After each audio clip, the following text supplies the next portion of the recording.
Good morning, welcome back to my channel. আশা করছি তোমরা সবাই ভালো আছো, সুস্থ আছো। আমিও ভালো আছি। তো এখন বাজে ভোর ওই 3:48 ওরকম। তো উঠে পড়েছি। আজকে হচ্ছে আমার বিয়ে। তো বিয়ের সকাল থেকে মানে ভোর থেকে আমি ব্লগটা স্টার্ট করলাম। কতটা কি কন্টিনিউ করতে পারবো, কতটা কি তোমাদের সাথে শেয়ার করতে পারবো সেটা আমি জানি না। তো অবশ্যই সঙ্গে থাকো আর দেখতে থাকো। আশা করি তোমাদের ভিডিওটা খুব ভালো লাগবে। তো তোমরা আশীর্বাদ করো, তোমাদের আশীর্বাদ নিয়ে আমি একটা নতুন জীবনের পথে রওনা হচ্ছি। তো ভগবানের কাছে আশীর্বাদ নিয়ে, তোমাদের কাছে আশীর্বাদ আর ভালোবাসা নিয়ে আমি যেন এইভাবে এগিয়ে যেতে পারি। আর তোমরা কিন্তু অবশ্যই আমার পাশে থেকো। তো চলো, একটা নতুন জীবন, নতুন জার্নি শুরু করা যাক। তো ভোরবেলা থেকে আমাদের হচ্ছে যে রিচুয়াল শুরু, দধিমঙ্গল হবে। তো উঠে পড়েছি, এবার শুধু ফ্রেশ হয়ে শাড়ি টাড়ি পরে নেব। তো বাকিদেরকেও সবাইকে ওঠাতে হবে, সবাই উঠবে। তো যতটা যা হবে তোমাদের সাথে শেয়ার করব। আশা করি তোমাদের ভালো লাগবে। দধিমঙ্গলের জন্য মেজমা আমাকে শাড়িটা পরিয়ে দিচ্ছে। অনেক ভোর ভোর সবাই মিলে উঠে চলে এসেছে। এখানে ছোটো মাও চলে এসেছে। কোথাও বসার জায়গা নেই, ঘরের অবস্থা খুবই খারাপ। এখানে দুই দিদাই ঘুমাচ্ছে, সবাই ঢাকা চাপা দিয়ে চলে এসেছে। ভোরবেলায় খুব শীত লাগছিল। আর আমি মায়ের সীতাহারটাই পরেছি। আমার এই লুকটা কেমন লাগছে অবশ্যই জানিও। সিম্পল সেরেছি। কি শাড়ি পরবো না পরবো সব আগে থেকেই ঠিক করে রেখেছিলাম, আগে থেকেই ব্যাগে গুছিয়ে রেখেছিলাম। টোটাল সারা দিনের মানে বিয়ের রাত পর্যন্ত সব জিনিস আমার এক জায়গায় গোছ করা ছিল। তারপরে এখানে একটুখানি পোজ দিচ্ছিলাম। আর এখানে আলোচনা হচ্ছিল কোন দিকে মুখ করে বসতে হয় না বসতে হয়। তার আগে তো আমাদের পুকুরকে নেমন্তন্ন করতে যেতে হয়। তো এখানে সকালবেলাতে মাসি উঠি শাক বাজাতে শুরু করে দিয়েছে। মেজমা এখানে ঘর নিয়ে নিয়েছে। এই ঘরটাই তো মানে ভর্তি করতে হয়, তাই তো শুনেছি। আর এই যে মীরা মাসি আছে, মীরা মাসি সব রিচুয়ালসগুলো বলছিল কখন কি করতে হয় না করতে হয়। কারণ বিয়ের রিচুয়ালস তো এক একটা বাড়িতে এক এক রকম হয়। ঠান্ডা লাগছিল তাই মাসির শালটা নিয়ে নিয়েছি।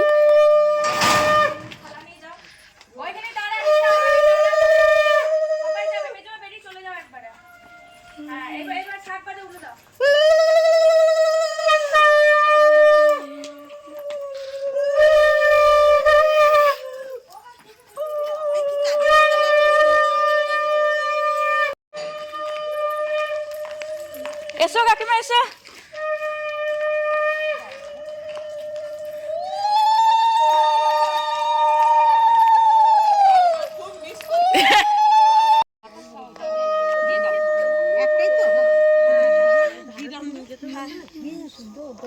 লাইটটা ছাড় রিসা।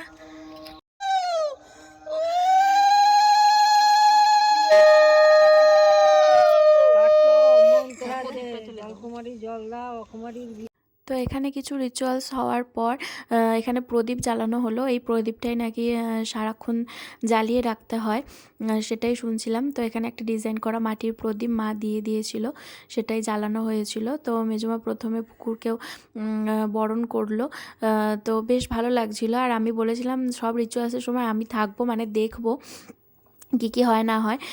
বেসিক্যালি এখানে ঘাটের কাছে আমাদের না আসলেও হতো। বাড়ির সামনে যে পুকুরটা আছে না, কালী মন্দিরের পাশে, এই পুকুরটাতেই এসছি।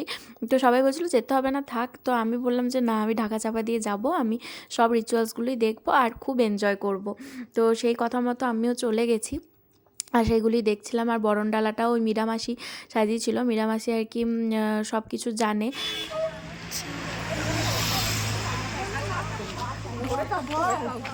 চলো, আমি তো গঙ্গা করে চলে যাচ্ছি। জলটা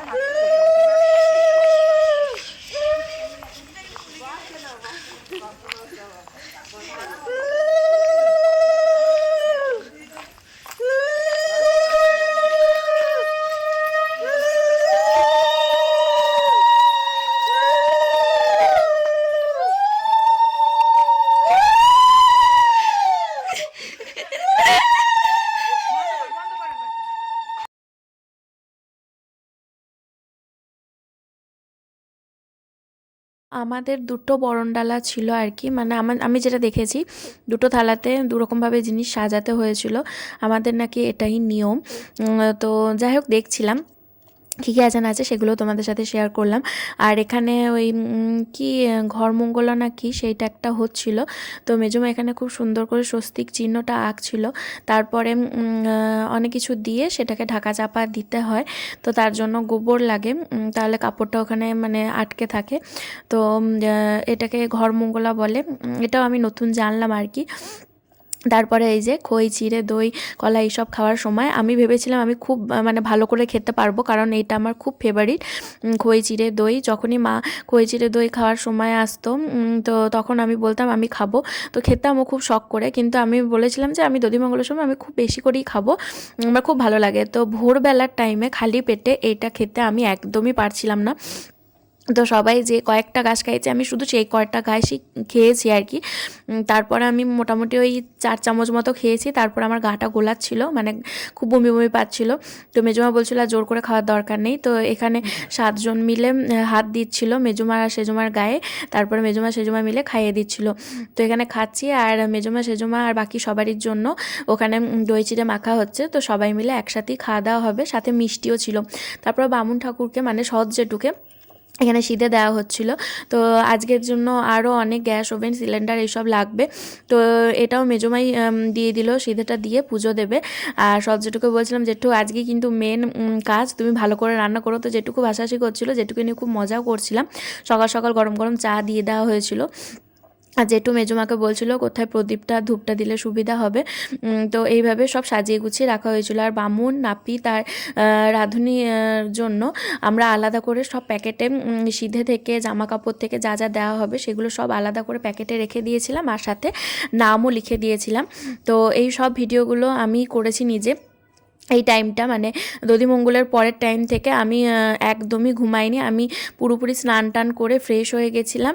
আর স্নান টান করি আমি কি শাড়ি পরেছি সেটা তোমাদের দেখাচ্ছি। আমাকে এক মাসি গিফটে দিয়েছিল, তো সেই শাড়িটাই পরে নিয়েছিলাম। ওই শাড়িটা আমার লিস্টে অন্তত ছিল না, কিন্তু ওই মাঝের টাইমটুকুর জন্য আমাকে পরতে হয়েছিল। তো যাই হোক, এই টাইমটা আমি সব নিজে নিজেই ভিডিওগুলো করেছি, কারণ আমি চেয়েছি যে আমার দর্শক বন্ধুদের সামনে আমি যেন সবটা তুলে ধরতে পারি। তো এই যে মাথা স্নান করে একেবারে ফ্রেশ হয়ে আমি এই শাড়িটা পরেছিলাম। আর আমার মাও সকাল সকাল রেডি হয়ে গেছে স্নান টান করে, মা এই অরেঞ্জ কালারের শাড়িটা পরেছে। মায়ের এই শাড়িটা কেমন লাগছে অবশ্যই জানিও, এটা আমার খুব ভালো লাগে, আমি নিজে কিনে দিয়েছি।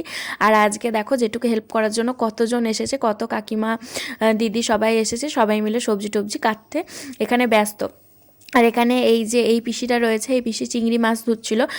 তো আমি বুঝতে পারছিলাম না চিংড়ি মাছটা কী করবে। তারপরে মনে পড়লো আমাদের আজকে দিনের বেলার রেসিপিতে রয়েছে পটল আলু চিংড়ির তরকারি, যেটা আমার খুবই প্রিয়, কিন্তু সেটাই আমার মানে ভাগ্যে জুটলো না, আমি খেতে পারলাম না, কারণ আমি তো উপোস করেছিলাম। তো আমি সেটাই বলছিলাম যে আজকে চিংড়িটা করতে হলো, আগের দিন হয়ে গেলেই ভালো হতো। আর জেঠুরা এই সবজিগুলো আগে থেকেই কুচি করে রেখেছিল। আর মুড়ি খাওয়ার জন্য আজকে হচ্ছে গরম গরম ঘুগনি। তো আমি মানে বিয়ের দিনে সকাল পর্যন্ত যতটা পেরেছি এখানে এসে ঘুরে সব কিছু দেখেছি, আমার খুব ভালো লাগছিল। আর এই শাড়িটা আমি কিছুক্ষণের জন্য পরেছি, সেটা তোমাদেরকে বললাম। এই শাড়িটা পরেও কেমন লাগছে অবশ্যই জানিও, এটা আমার লিস্টে ছিল না। আর ওদিকে আমি আমার আরেকটা ফোন থেকে নিজের পছন্দের কিছু গান টান বাজাচ্ছিলাম, মিউজিক বাজাচ্ছিলাম। তো মাও চলে এসেছে, আর মাকে আমি ঘড়িটা পরতে বলেছিলাম। তারপরে এই যে এটা হচ্ছে আমার বৃদ্ধি বা নান্নি মুখ, যেটাই বলো না কেন আমরা নান্নি মুখ বলি, এইটার লুক। হাকোবা ব্লাউজের সাথে একটা লাল সাদা রঙের প্রিন্টের শাড়ি পরে নিয়েছি, আর সাথে একটা গাছ কৌটোও নিয়ে নিয়েছি। তো গাছ থেকে ডাব পাড়া হয়েছিল, সেই ডাবের জলটাই মা আমাকে দিয়ে দিল, সেটাই খাচ্ছিলাম। তো এই লুকটাও কেমন লাগছে অবশ্যই জানিও। আর গাছ কৌটোটা আমাদের নেয় না, আমাদের সাধারণত কাজললতা নেয়, যেটা ছেলের বাড়ি থেকেই আসে। তো আমি গাছ কৌটোটা ছবি টবি এইসব তুলবো বলে নিয়েছিলাম। আর সকাল থেকেই সবাই মিলে গায়ে হলুদের শাড়ি পরে একেবারে রেডি হয়ে গেছিলো। মেজমা দেখো কত সুন্দর সাজগোজ করেছে, মেজমা আমি মায়ের সাথে সবাই মিলে ছবি তুলছিলাম। আর এই যে এইটা হচ্ছে একটা খুব কষ্টের জিনিস, মামা দাদু আর বাপির সামনে প্রণাম করা। এটাও আমারই আইডিয়া ছিল যে পাশের দুটো ফুলদানি দিয়ে ফুলের তোড়া থাকবে, আর সবারই গলায় রজনীগন্ধার মালা দেওয়া হবে। একটা টেবিলে আমাদের টেবিল ম্যাট পেতে এটা করা হবে। তো টোটালটাই এগুলো আমি অ্যারেঞ্জ করেছিলাম, আমি আগে থেকে কিনে রেখেছিলাম ফুলদানি টেবিল ম্যাট, শুধু ফুলের দোকান থেকে সকাল সকাল ফুলটা দিয়ে গেছিলো। তারপর ঠাকুমার সাথে ছবি তুলছিলাম। আর এই যে রুষা খুব মিষ্টি একটা বোন আমার খুব পাকা পাকা কথা বলছিল, আমার খুব ভালো লাগছিল। তারপরে সবাই মিলে গেছিলাম কালীতলায়, এখানে একটুখানি ফটোশ্যুট হচ্ছিল। বাড়ির সামনে এত সুন্দর একটা জায়গা থাকতে আর অন্য কোথাও কি যেতে মন হয় বলো? তো যাই হোক, আজকে না আমি কি করেছি বলো তো, আমি এই শাড়িটা পরেছি, তা সবাই হলুদ শাড়ি পরে রেডি হয়ে গেছিলো। তো আমার মাথায় এসেছিলো যে এত বড় ফাঁকা মাঠ পেয়েছি যখন, সবাই মিলে কিছু অন্যরকম ফটোশ্যুট করা যাক। তো আমি নিজের মন থেকেই কয়েকটা ফটোশ্যুটের কথা বলছিলাম। তো ক্যামেরা কাকু খুব হেল্প করছিল আর বলছিল, হ্যাঁ হ্যাঁ এটা খুব ভালো, তুই আমাকে বল আর তুই আমাকে ইনস্ট্রাকশন দে, আমি সেই মতোই তোকে ছবি তুলে দেবো। তো এই পোজটাও কেমন লাগছে সেটা কিন্তু অবশ্যই জানিও। এটা আমারই ছিল আইডিয়াটা, অবশ্য টোপরটা পরার আইডিয়া ছিল না, ওটা ক্যামেরাম্যান কাকুই পরিয়েছিল। তো যাই হোক, মোটামুটি ওভারঅল আমার তো বেশ ভালোই লাগলো। এবার ফাইনাল রেজাল্টটা দেখার পালা। আর এই যে এই পোজটা দেওয়ার সময় না কেউ বুঝতে পারছিল না, মানে পিছনে কীভাবে আসতে হবে না আসতে হবে। আর এই যে এটাও ভুল হয়ে গেছে আর কি, আমি বলেছিলাম পিছন থেকে এসে না আমার পাশে পাশে সবাই দাঁড়াবে, তো সবাই দেখো দূরে দূরে চলে গেছে। তো যাই হোক, এটা নিত্য কাকু বুঝতে পেরে গেছিলো, ক্যামেরাম্যান কাকুর নাম নিত্য কাকু। তো কেমন লাগছে এই পোস্টগুলো, মানে আমি যে পোস্টগুলো বলেছি সেগুলোও কিন্তু অবশ্যই জানিও। তো মাঠটা একটুখানি অপরিষ্কার ছিল, সেটা আমার একটু অন্যরকম লাগছিলো। আর এই যে আমি টেরি টেরি সবার দিকে তাকাচ্ছি যে সব ঠিকঠাক দাঁড়াচ্ছে কি না, না হলে আবার একবার করবো। আর ওদিকে নানি মুখের জন্য আমাকে ডাকা হচ্ছিলো, কারণ কাকু ওদিকে পুজোয় বসে গেছিলো। কাকুর কিছু রিচুয়ালস হওয়ার পর আমার নানি মুখটা হবে, কারণ প্রথমে কাকুর মানে কাকু বা বাবা যে থাকে তার কিছু রিচুয়ালস হয়, তারপরে আমাদেরকে পুজোতে বসতে হয়। তো এই যে আমাদের হলুদ কালারের টিমটা একদম রেডি, আমার বান্ধবীরাও কয়েকজন এসছে, আমার খুব ভালো লাগছিল। ওরা আমাকে সবসময় সাপোর্ট করেছে, হেল্প করেছে, আমার বিভিন্ন ধরনের ভিডিও ওরা করেছে। তার মধ্যে রয়েছে সঙ্গীতা, বিদিশা, ইপসিতা, মঞ্জরি। আমার খুব ভালো লাগছিল যে ওরা সকাল থেকে এসে আমার পাশে আছে। তো এই যে দেখো আমি নানি মুখে বসে গেছি, ছোটো কাকু এখানে পুজো করছে, আর এখানে যে যে রিচুয়ালসগুলো হয় সেগুলো করা হচ্ছে। তো এগুলো তোমরা দেখতে থাকো আর মজা নিতে থাকো।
তো এখানে তত্ত্ব নিয়ে চলে এসেছে। এখানে এসেছে আমার ভাগনা, আর এসেছে আমার মাস্তুতো বলছি মামাতো দেওর আর তার বউ, ওর হচ্ছে শুভ আর অন্তু।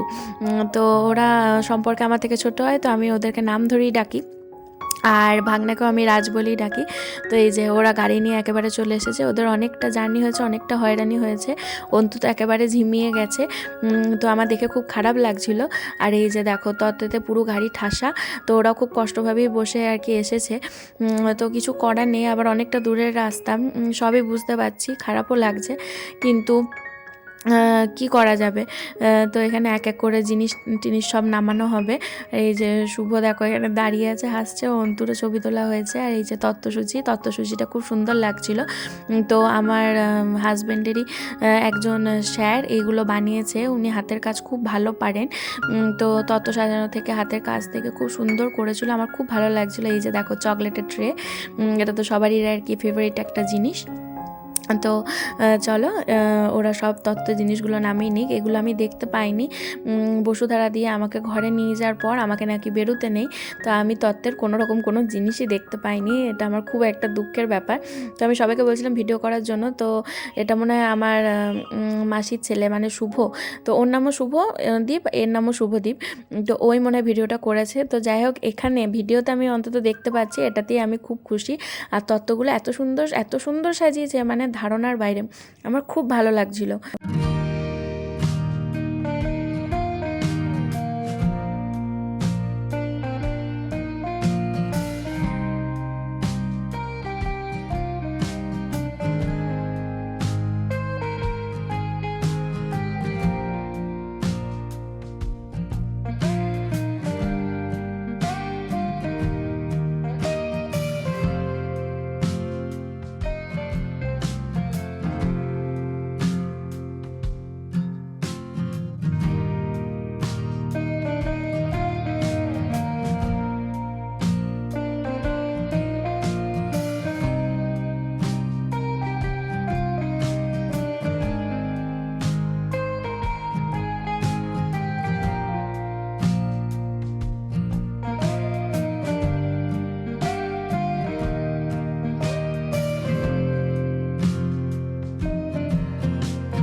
তো সবাই তো তত্ত্ব নিয়ে ঘরে ঢুকে গেল। আর এদিকে বিট্টুদা এসেছিল আমাকে শাখা পরানোর জন্য। এটা হচ্ছে যে আমাদেরই ওই মধু কাকু আছে, মানে যে ড্রেসিং টেবিলের আলমারি দিয়েছে, ওই কাকুরই হচ্ছে যে বোনের ছেলে।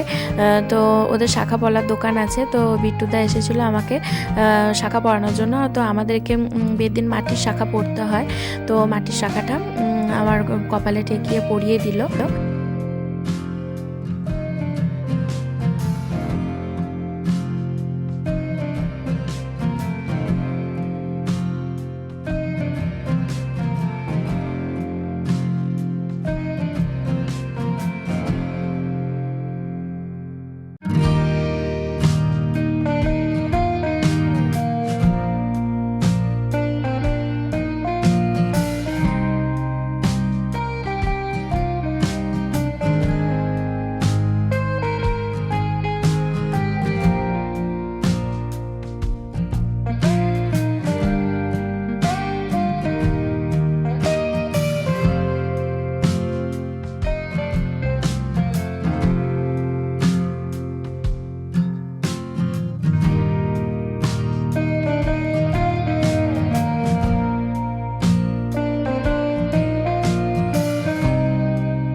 যে দেখো এটা হচ্ছে আমার ফুলের সাজ, এটা আমি অর্ডার দিয়েছিলাম, অর্ডার দিয়ে বানিয়েছি। আমার মায়ের ইচ্ছে ছিল আমি আসল ফুল দিয়ে গায়ে হলুদের সাজটা সাজি। তো ফুলের গয়নাগুলো বা ফুলের এই সাজটা কেমন লাগছে অবশ্যই জানিও। তো ওদের বাড়ি থেকে দেওয়া গায়ে হলুদের শাড়ি, সায়া, ব্লাউজ আমি পরে রেডি হয়ে গেছি, সেজুমাই পরিয়ে দিল। আর কানেরটা নিয়ে একটু অসুবিধা হচ্ছিল, কারণ গোল্ড রিংয়ের মধ্যে ইয়াররিংয়ের এই ঝুলগুলো বেঁধে তারপরে পরতে হয়েছিল। তো বেলি ফুল, তারপরে হচ্ছে সূর্যমুখী আর গোলাপ দিয়ে ফুলের এই যে সাজটা সাজানো হয়েছিল। তো আমার তো বেশ পছন্দ হয়েছে, আমার মনের মতো করে ওরা ফুলের গয়নাটাকে আমাকে বানিয়ে দিয়েছে, বাজারে অর্ডার দেওয়া ছিল। তো এই যে এটা হচ্ছে আমার গায়ে হলুদের ফাইনাল লুক, কেমন লাগছে সেটাও কিন্তু অবশ্যই জানিও। তো এখানে প্রথমেই পোজ দিচ্ছিলাম, আর সাথে একটা টেনশনও হচ্ছিলো যে মেকআপ আর্টিস্ট আসার আগে আমি রেডি হব কি না। তো আমি সত্যি বলতে মেকআপ আর্টিস্ট আসার 2 ঘন্টা আগে মানে তাড়াতাড়ি করে রিচুয়ালসগুলো কমপ্লিট করে রেডি হয়ে গেছি। তো মেকআপ আর্টিস্ট আসতে অনেক লেট করেছে, মানে 2 ঘন্টার জায়গায় 3 ঘন্টা লেট করেছে, মানে হিসাব মতো 1 ঘন্টা লেট করেছে। আমাকে টাইম দেওয়া হয়েছিল 2:30, তো সেই জায়গায় উনি এসছেন 4টে। তো যাই হোক, সব মিলিয়ে আমার মেকআপটা ঠিকই ছিল। তো চলো এখন বেশি কথা বাড়াবো না, এখন গায়ে হলুদের রিচুয়ালসগুলো তোমরা এক এক করে দেখতে থাকো।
দিদি এদিকে তাকাতো, দিদি দিদি এই মুখটা বড় এদিকে দাও তো সবাই।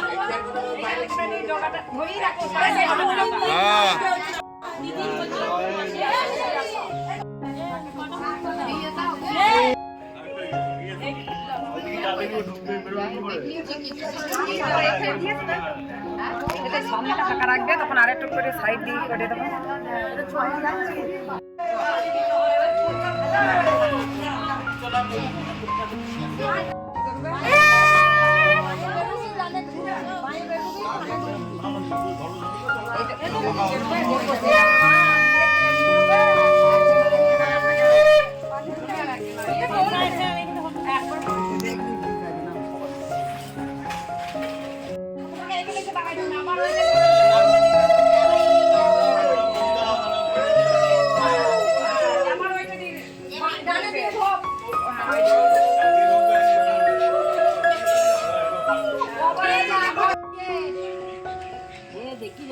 আস্তে আস্তে ঢুকবে।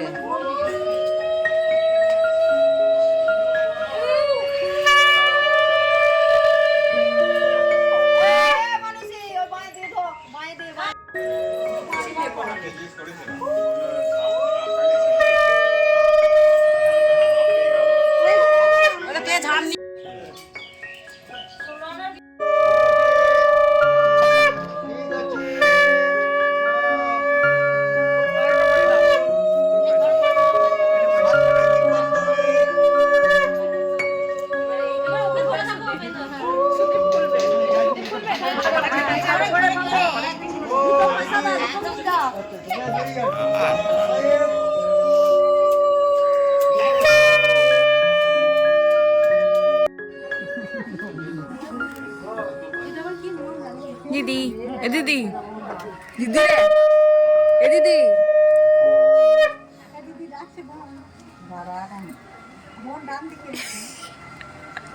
আঙুল পাবে। হ্যাঁ ঠিক আছে, শুনতে পেয়ে গেছে রে।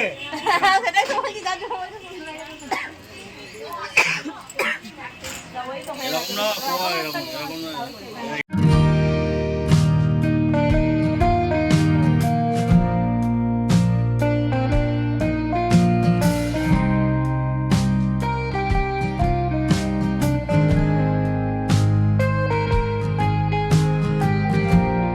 তো তারপর একটুখানি কাটা ফল আর মিষ্টি খাচ্ছিলাম। আমি শুধু একটুখানি শসা, আপেল আর একটা মিষ্টি খেয়েছি, আর হলুদটা পুরোপুরিভাবে ওঠেনি। তো এই পর্যন্তই ভিডিওটা শেয়ার করলাম তোমাদের।